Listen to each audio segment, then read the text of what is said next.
Welcome, ladies and gentlemen, to Neo Tokyo's official podcast, Interlinked. Huge shout out to our sponsor, Playa3ull Games. They are inspired by gamers and funded by their community. They have a epic game on the Epic Games Store, a third-person shooter called Nexus. Hop on in there and check that out. They're also currently selling nodes, so if you're interested, check that out at their website, playable.games. That is a 3 instead of a B on Playable. Now strap in for the rest of this episode of Interlinked. I am joined today by none other than Jared Bradley, Hogsheadcheese. How we doing today, brother? Doing great. I'm excited to talk crypto this morning. Same here, brother. I know there's been a lot of developments on the legal side, so I'd love to dive into that first. Turn it over to you for a little legal update on what's been going on. Cool. So, I think one of the most interesting aspects to this update is this is all going to be SEC focused because that is sort of in flux right now. We finally have a new chairman, Mr. Atkins, which is going to be great for crypto. We can kind of chat about that too.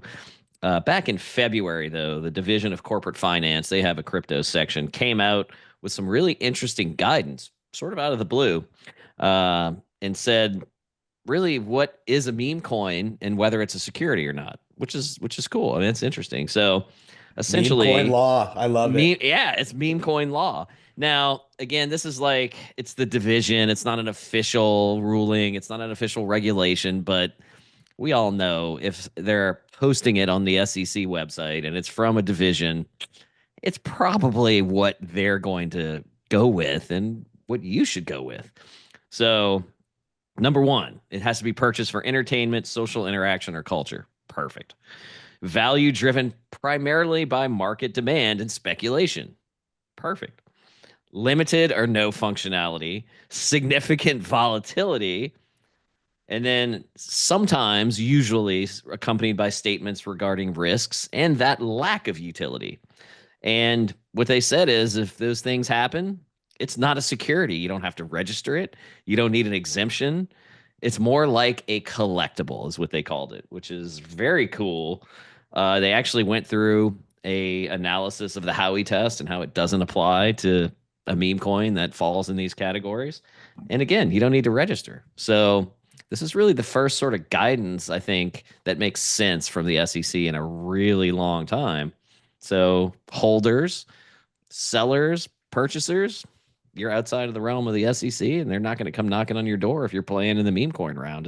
Is what it sounds like. I mean, what do you think? I mean, it's pretty clear? It made sense when I read it.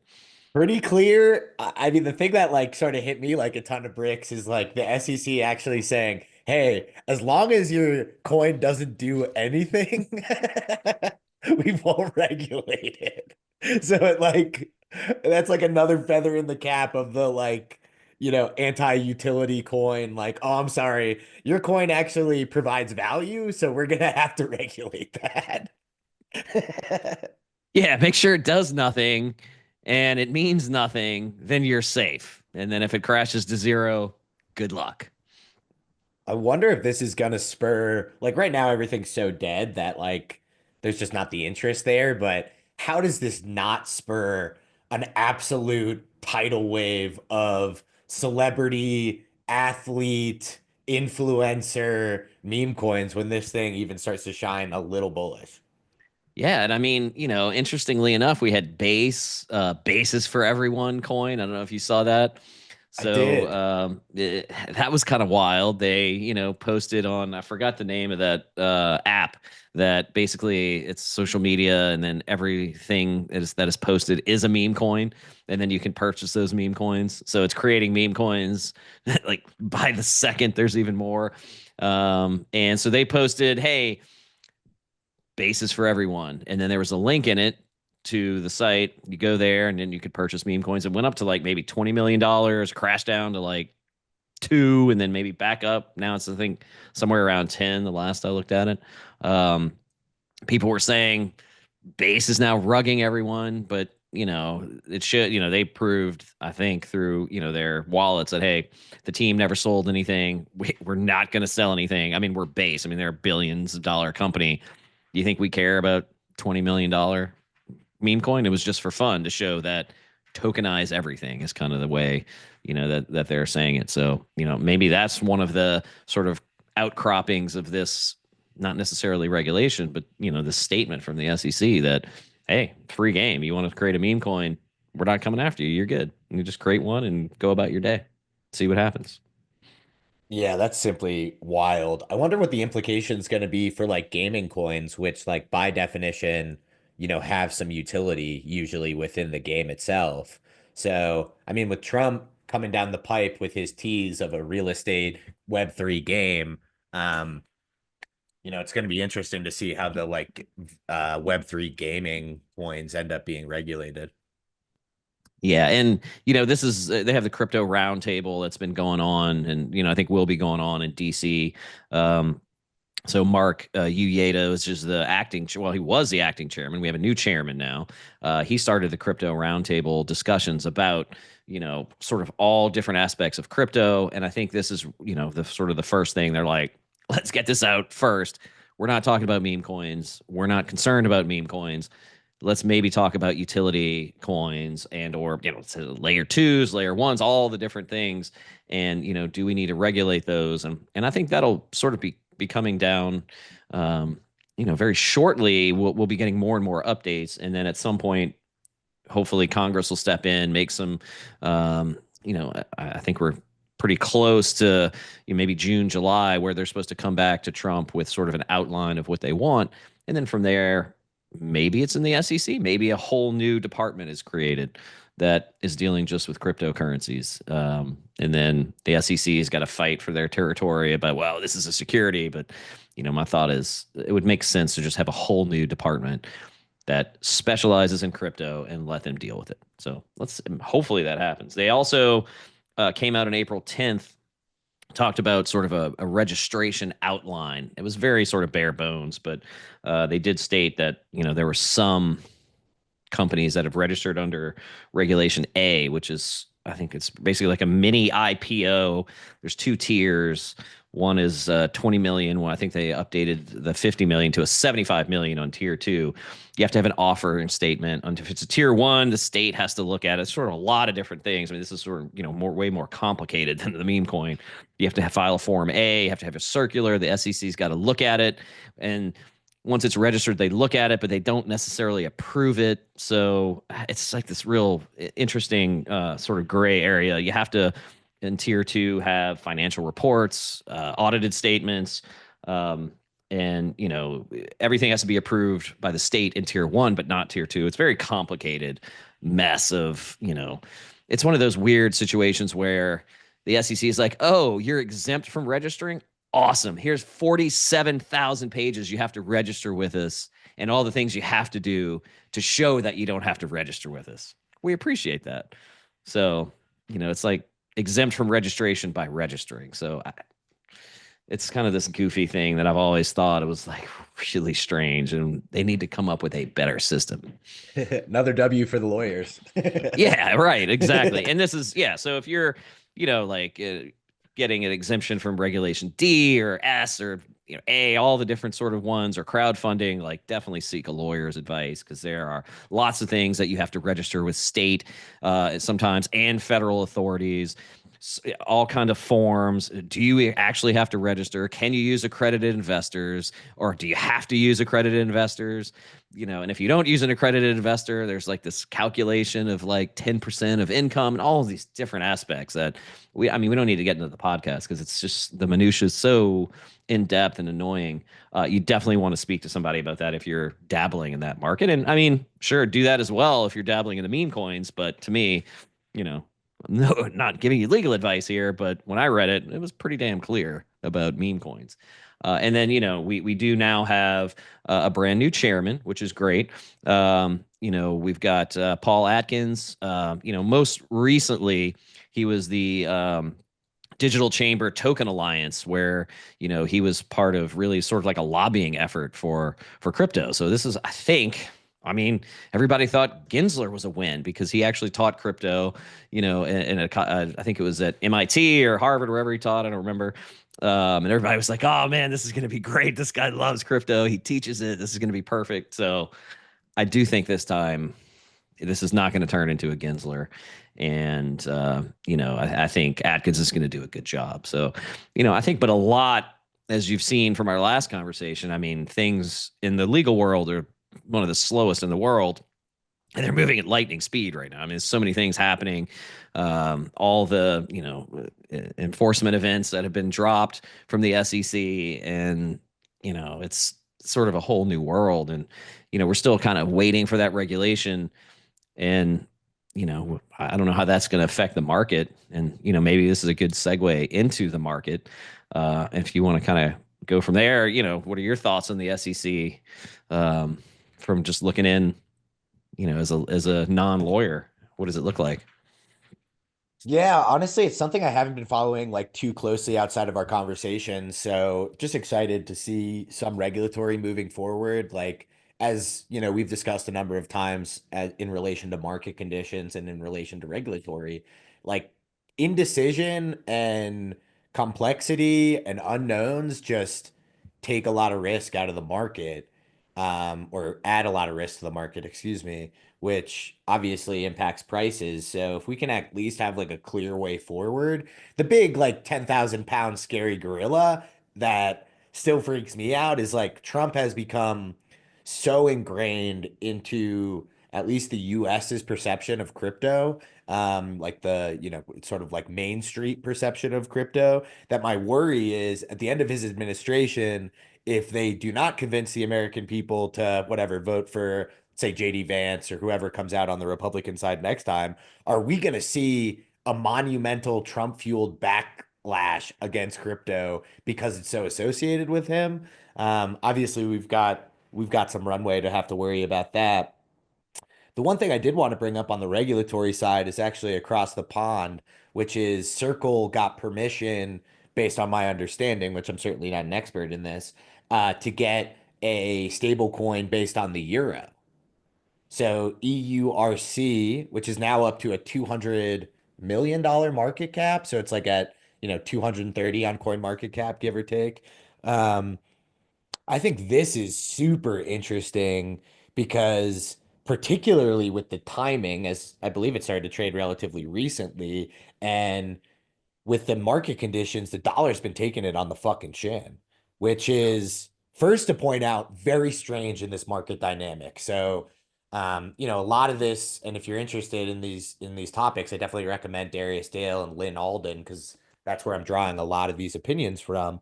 And my apologies to them if I'm regurgitating them in an inaccurate way. But my understanding is that we're essentially trading a little bit like an emerging market. So what usually happens when the market takes it on the chin is people take their stock holdings, put them into dollars, and then traditionally would put those dollars into bonds or gold, but really usually US denominated assets.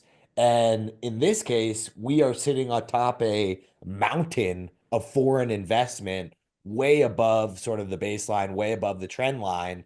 And we saw a good amount of repatriation of that capital. So we're actually getting capital outflows very much like an emerging market because usually stocks go down, dollar goes up, bond goes up, all things equal over a long time period during bearishness. In this case, it was stocks down, dollar down, bonds down, which was a really interesting and very scary dynamic. So the timing to get access to the stable coin in the or a euro stable coin is very interesting because I've been having conversations with all the brokerage accounts that I have, or a good number of them, being like, okay, what are my options as far as holding foreign currencies? The one I'm interested in is, the euro, the franc, Singaporean dollar, and the British great and the British pound.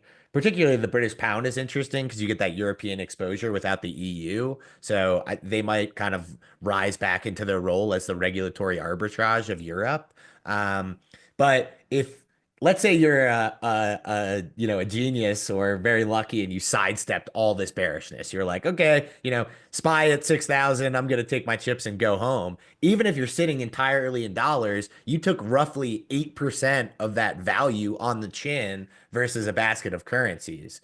So The interesting thing when I talk to the brokerage account, because I'm now thinking of adopting a strategy where, outside of my crypto holdings, which I've just been essentially holding through all this market turmoil, as they're already long-term gains, and I don't want to get too cute with my long-term crypto holdings. I do tend to lean towards the Becker side of things where it's like, okay, wait till all-time highs, then, sell them.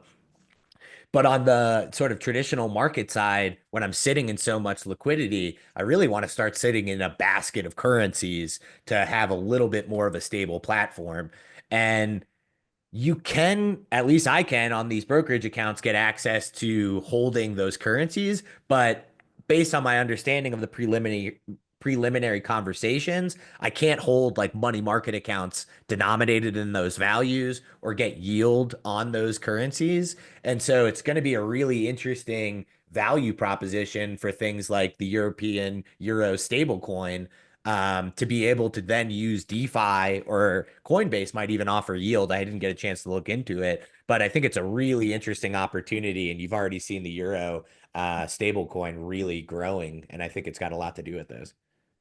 Yeah, I think it's a really interesting sort of evolution, really, for for Circle, and it's really cool. So in Euro, you've got the MiCA, like the markets and crypto asset regulation, which is really, I think, the first sort of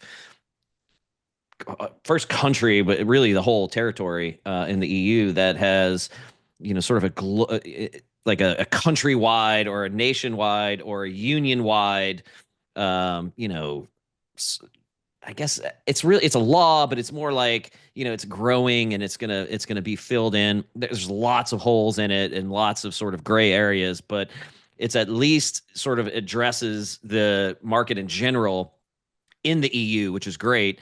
And so, Circle is stating on their website that, this coin, the EURC, is compliant with MiCA, which is really exciting. So if you're a bakery in France, you can have a way to accept Bitcoin or whatever you want. After you take the EURC, you could swap it over. It's cool. It's really cool, I think.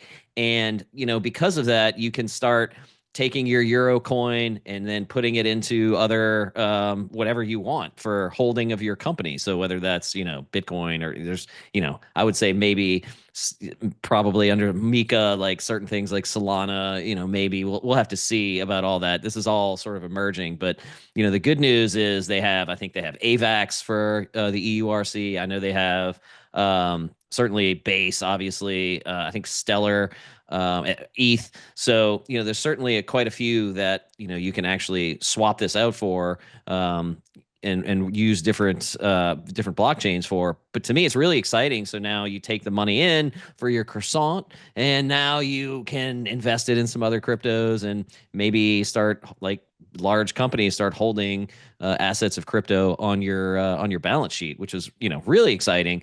And then, like you're saying, as the euro is certainly a little more strength right now than the dollar, maybe this is a good sort of alternative, as the dollar and Trump and tariffs and all the different things that are pushing down the dollar. Maybe the EURC is maybe almost like a hedge against USDC or USDT, which is a really interesting thought, where now we're getting the sort of arbitrage that people have always played in the currency market. Now we can get that on a stable coin. So and it's backed by euros, swapped to euros at any time.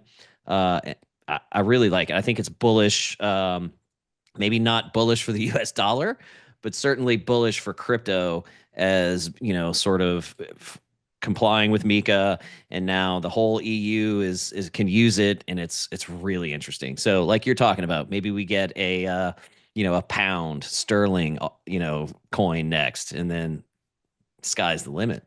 And I think that's interesting, and I'm excited to see it, and I think it's really cool that that Circle came out with it, and it just shows how they're sort of at the forefront of pushing crypto where they think it's going to be, and sort of shaping where it's going to be, which is really interesting.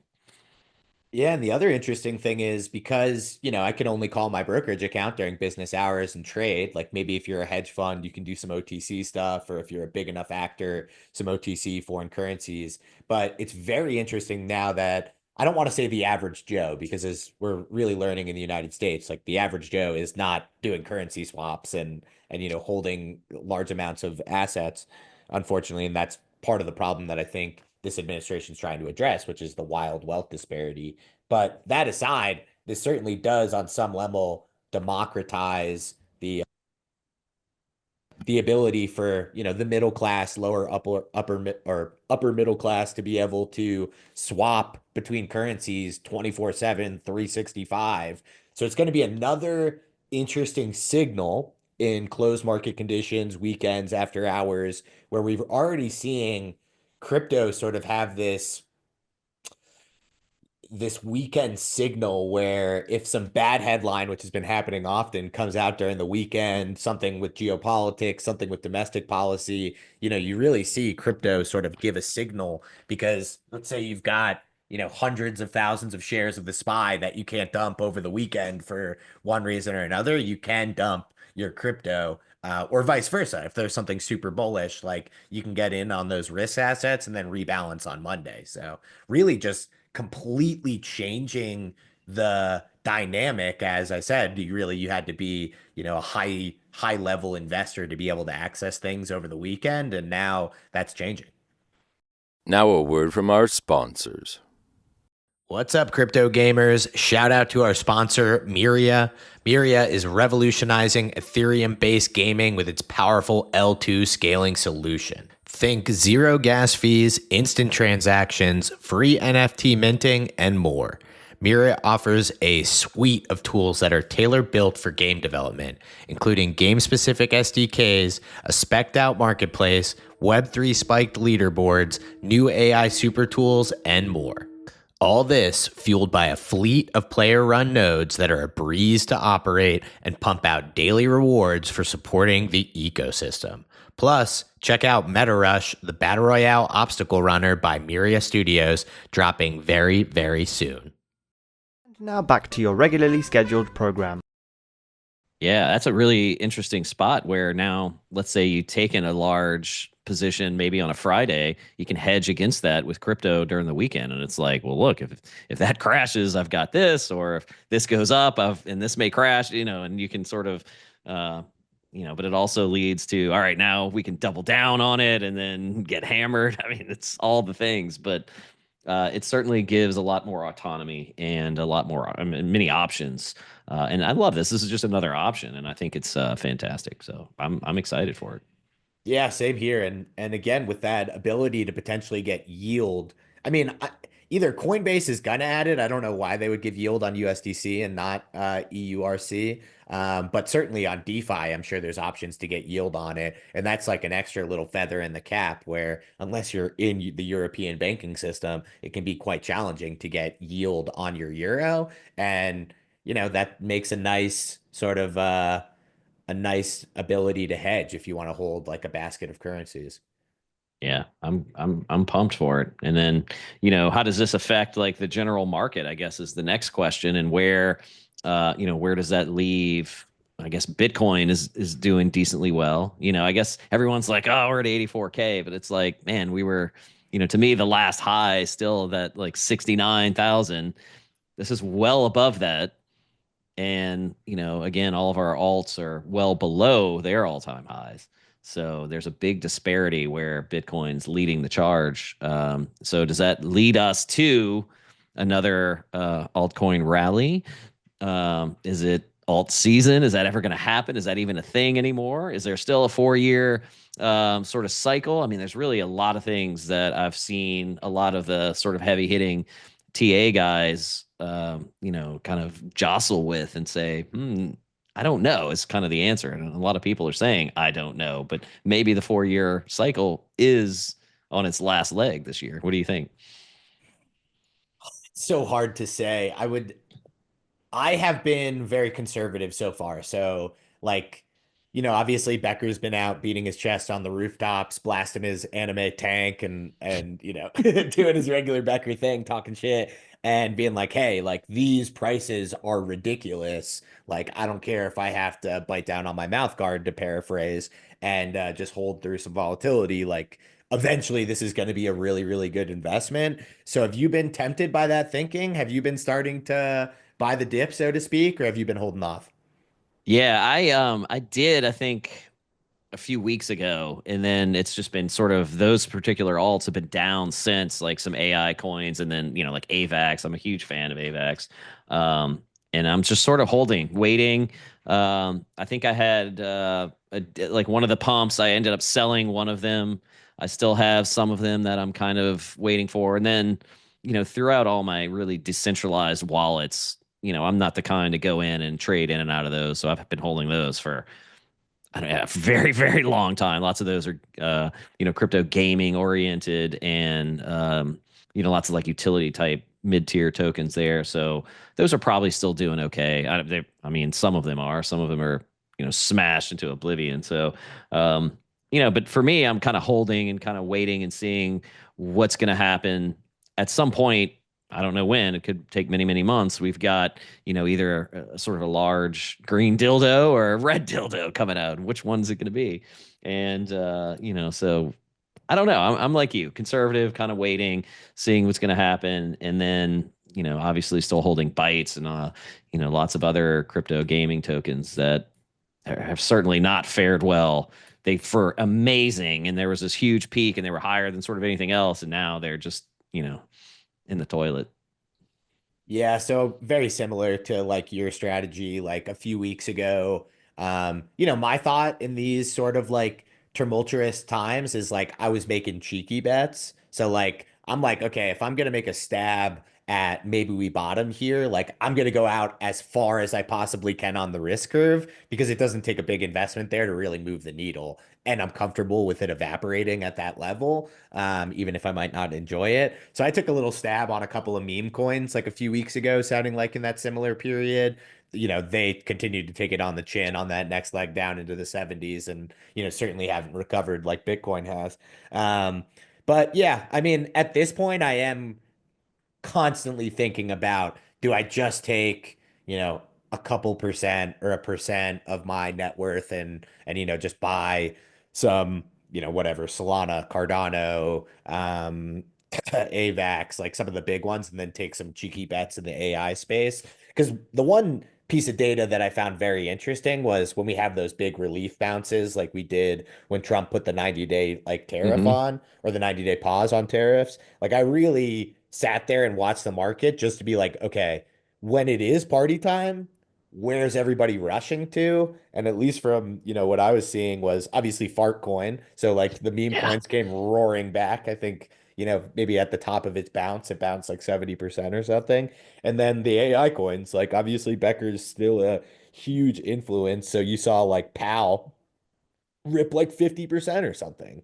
And now those AI valuations where I think I bought ZK Sync originally at like a $50 million market cap, and now it's sitting at roughly a seven. So I'm like, okay, you do run the risk, as I learned with, I think, OPSEC, which isn't totally dead, but I think at one point fell like something crazy in the 90% and as people just learned with Mantra on the RWA, like if your x-axis is long enough, and even if it's pretty short, not all these are going to survive. So, it's a dangerous time. And a lot also depends on, what percentage are people going in? Like, how much are you going to risk?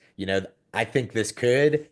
I mean, it's so headline driven that, could this reverse quickly? Absolutely. Could this take another quarter to shake out? 100%. Yeah, and I think I was really bullish on the gaming sector in crypto as well. And to me, we haven't seen the headlines. We've seen a few games come out, and then we saw Doctor Disrespect and that sort of imploding with him and the Discord issues, and then now the team is closing shop on the Midnight project, and it's like, man. But it seems like the only news we're getting in the crypto sphere for gaming is the bad news.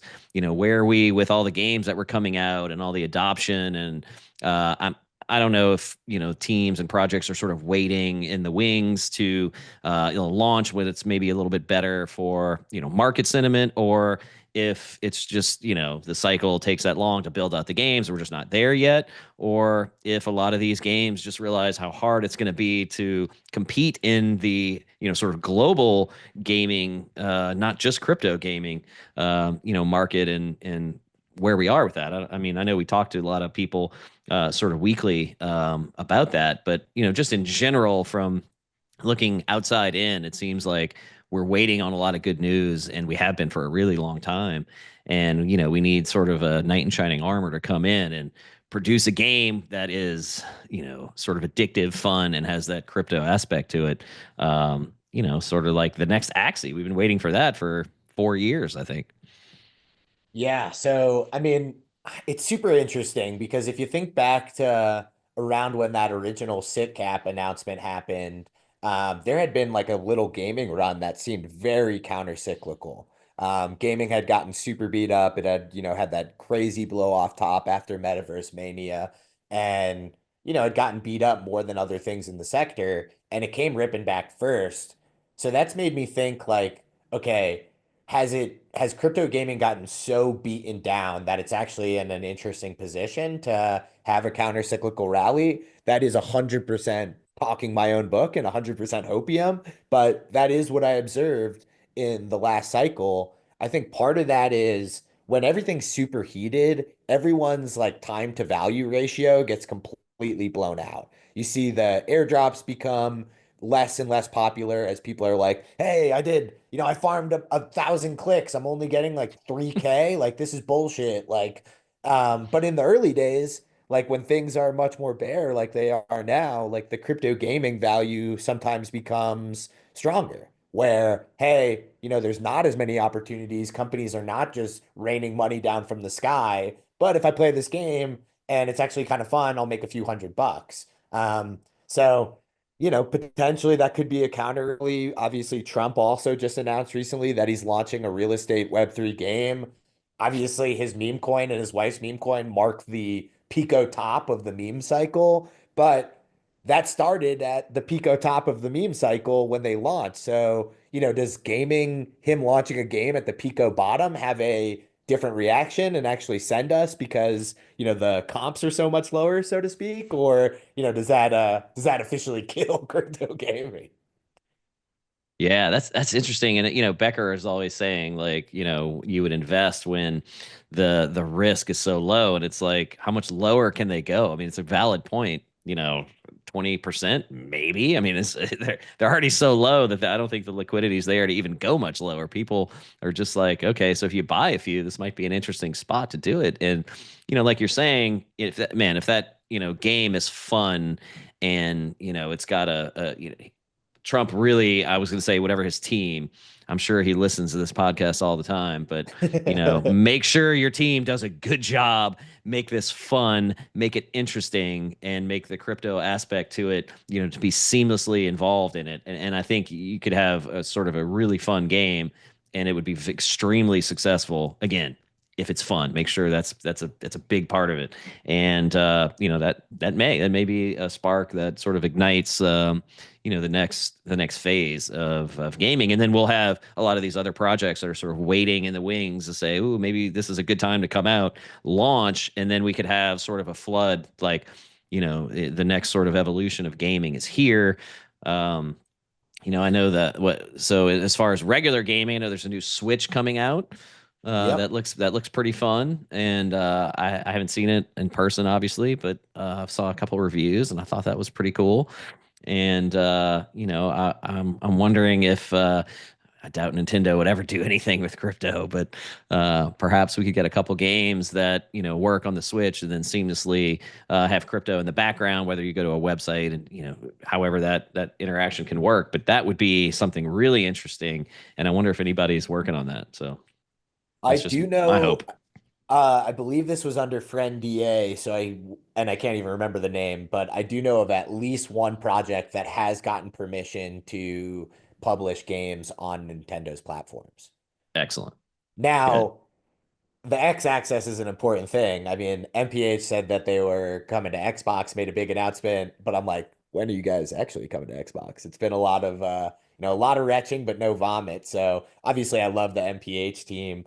We do a lot of events with them with NT Plays. We might have something coming up, hint, hint, tease, tease. So very stoked on what they're building, but I'm excited to be able to pick that up on the Xbox for sure. Yeah, exciting. And look, I mean, my kids have an Xbox and a PS5, so maybe we need to add a Nintendo Switch. I remember I was in the hospital once for I think I got my appendix out and I was playing. My kid like brought me his Switch and was like here, and I was like awesome, and I played whichever Zelda game was out. I don't remember, Breath of the Wild maybe. Yeah.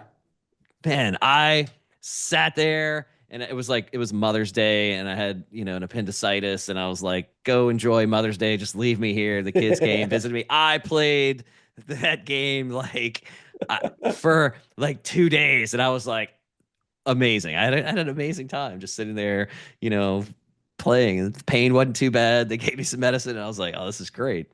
And Yeah, then morphine what and a gaming.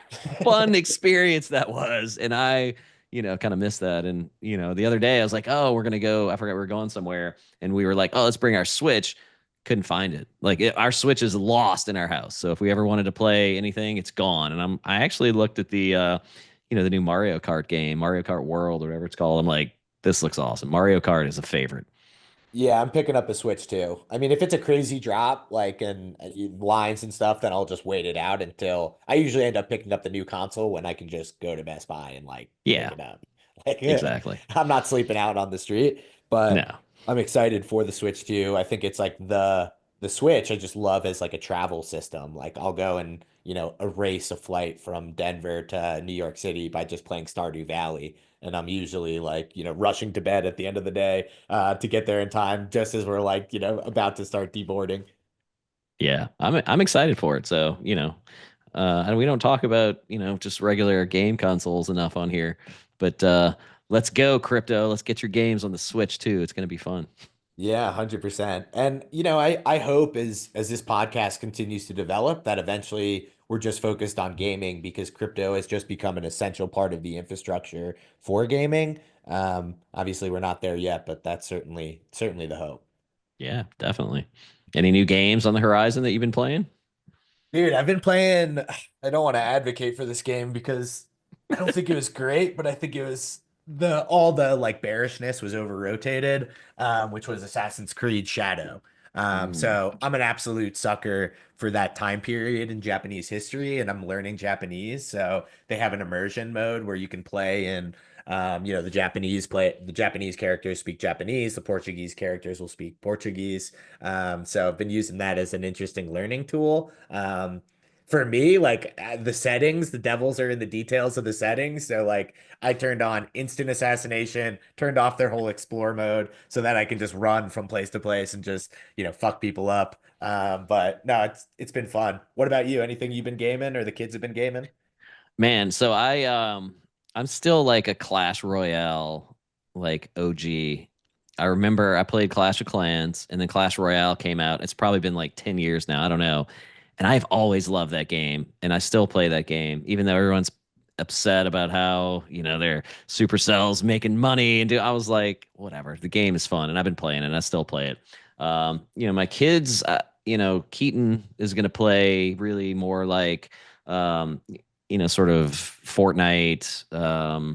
He doesn't really play Minecraft that much. And my oldest kid, Miles, is going to play sort of all kind of different things that are out on Xbox. I mean, he'll play old games, new games. He's got some pirate game that I've never seen before where you're out, you get drunk and you're like dizzy, and then you have to like fight all these other pirates. And it's like fun. It's probably, not a super popular game, but he loves all these interesting little one-off games that he'll find on the Xbox. And I always see like a transaction come through, Microsoft $0, and it's some game that he bought that he plays. So, and he's kind of out of Fortnite. He doesn't play very much, but I guess if you're like in fifth grade, that's still a pretty popular game to play. Yeah, definitely.